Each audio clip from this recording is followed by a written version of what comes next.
Hi guys, in this video I would like to show you how you can switch to business account on TikTok.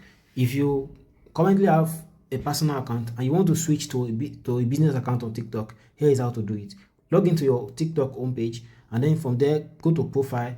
From profile, then you click on the three buttons on the top right hand corner, click on settings and privacy, then click on account. When you click on account, you see switch to business account. Click on switch to business account and then you can click on next. You click on next, you click on next again and next again. You keep clicking on next till you get to choose a category. When you select a category, let's say I want to select art and craft. Then click on next.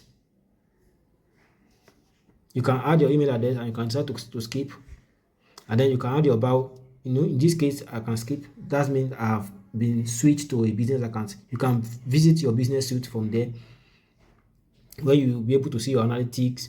You can also promote from here, and let me mention this. There is actually, from my own observation, there is no difference between a personal account and business account. So it has almost the same feature. I wouldn't know, that's based on my own findings. You can also let us know in the comment section if there is a difference between a business account and personal account on TikTok. I'll be waiting for your comments so that I'll be able to engage you. Thank you. If you enjoyed this video, kindly subscribe to the channel and hit the notification button so you can be notified when I post my next video. Thank you.